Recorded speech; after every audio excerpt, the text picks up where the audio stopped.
Lena had always been fascinated by old buildings, and when she saw an ad for a caretaker position at an ancient church, she knew it was the job for her. The church was located in a quiet, rural town, surrounded by lush greenery and towering trees. It was a serene place, and Lena felt at peace the moment she arrived. The job seemed easy enough. Lena was to take care of the church, make sure it was clean, and look after the grounds. It was a simple job, and Lena was happy to do it. But on her first night at the church, Lena heard strange noises coming from the bell tower. She dismissed it as just the wind, but the next night, the noises were louder, and she couldn't ignore them. As she walked up the stairs to the bell tower, she felt a chill run down her spine. She didn't know why, but she felt as though she was being watched. When she reached the top of the tower, she saw nothing out of the ordinary. But as she turned to leave, she felt a cold hand grip her shoulder, and a voice whispered in her ear, "Get out." Lena spun around, but no one was there. She was alone in the bell tower, and the only sound she could hear was the ringing of the church bells. She brushed it off as her imagination and went back to her room. But the strange occurrences didn't stop. Every night, Lena heard strange noises, and she felt as though she was being followed. She started to investigate, looking for any clue that could explain what was happening.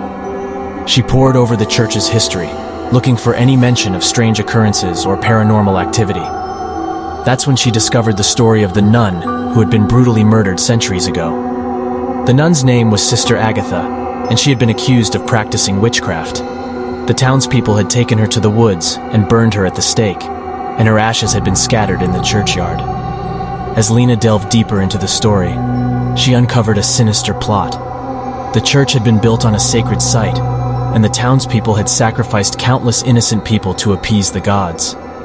Sister Agatha had been one of those sacrifices, and her death had unleashed a powerful force that had haunted the church ever since. Lena was determined to put an end to the haunting, but as she delved deeper into the mystery, she realized that she was in grave danger. The ghost of Sister Agatha was growing stronger, and she was determined to claim Lena's life as her own. Every night, Lena was plagued by nightmares. She dreamed of Sister Agatha, who appeared in her dreams as a grotesque, twisted version of her former self. She watched as the ghostly nun killed her victims in gruesome ways, and she knew that she was next. Lena tried to leave, but every time she tried to go, something stopped her. It was as though the church was holding her captive, determined to keep her there forever, and the ghostly presence of Sister Agatha was growing stronger and more malevolent with each passing day. Lena knew that she had to act fast. She had to put an end to the haunting before it was too late. She enlisted the help of a local historian, who helped her uncover more about the church's dark past. Together, they discovered that the only way to put an end to the haunting was to destroy the church. Lena hesitated. She didn't want to destroy such a beautiful old building, but she knew that it was the only way to stop the ghost of Sister Agatha. With a heavy heart, she set out to destroy the church. But as she did, she felt a strange energy building around her. It was as though the church was fighting back, and the ghostly presence of Sister Agatha was stronger than ever. Lena realized that she had made a mistake. Destroying the church wasn't the solution. She had to find another way to stop the haunting. She went back to the church and stood before the altar, praying for guidance. That's when she heard the voice of Sister Agatha. It was a soft, gentle voice, nothing like the ghostly whispers she had heard before. Sister Agatha spoke to Lena, telling her that she didn't want to haunt the church. She wanted to be at peace, to be reunited with her lost soul. Lena realized that she had been wrong about Sister Agatha. She wasn't a malevolent spirit, but a lost soul searching for peace. She decided to help Sister Agatha, to help her find peace and move on to the afterlife. Lena went back to the historian and asked for his help. Together, they performed a ritual to release Sister Agatha's soul from the church. They burned sage, lit candles, and chanted prayers, asking for the forgiveness of the gods and the release of Sister Agatha's soul. As they performed the ritual, Lena felt a powerful energy building around her. She saw the ghostly figure of Sister Agatha, but this time, she wasn't twisted and malevolent. She was beautiful, and her face was full of peace and serenity. Lena watched as Sister Agatha's spirit rose from the church, surrounded by a bright light. Lena knew that Sister Agatha had found peace at last, and that the haunting was finally over. She stood in the empty church, feeling a sense of sadness and relief wash over her. She had come to the church searching for a job, but she had found something far more important: the truth about the past and the power of forgiveness and redemption. From that day on, Lena became a caretaker of a different kind. She took care of the church, but she also took care of the memories and the spirits that lived within its walls. She made sure that the church was a place of peace and serenity, a place where lost souls could find redemption and move on to the afterlife. And as she looked up at the bell tower, she smiled, knowing that the ghostly presence of Sister Agatha was watching over her, grateful for the help and guidance that Lena had given her. Emily had always known that her family had a dark past. Her ancestors had been accused of witchcraft and executed in the 17th century, and the stain of their supposed crimes had haunted the family ever since. When Emily's grandmother died, she inherited an old family Bible, passed down from generation to generation. But as she began to read it, she realized that it was stained with something far more sinister than ink. The pages were covered in dark splotches, deep red stains that looked like blood. Emily knew that her ancestors had been executed for witchcraft, but she had never realized the brutality of their deaths. The Bible was stained with the blood of her family, the same blood that had been spilled on the streets of Salem centuries before. As Emily delved deeper into the past, she began to uncover a dark secret.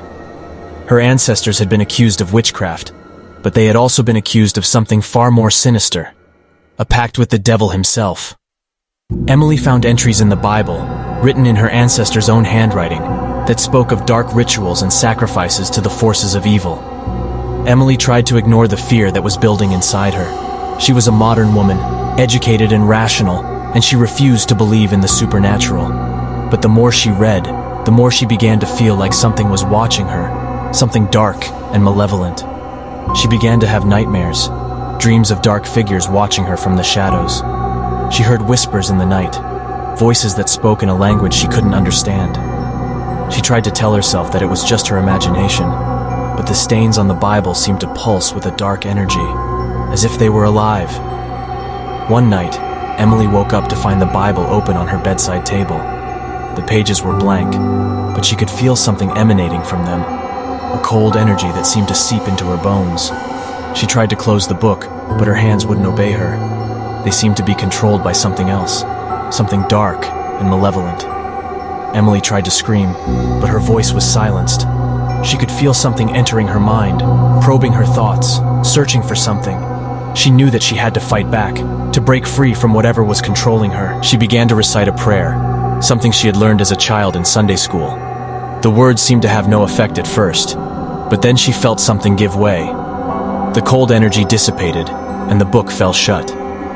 Emily sat there for a long time, trying to catch her breath. She knew that she had narrowly escaped something dark and malevolent.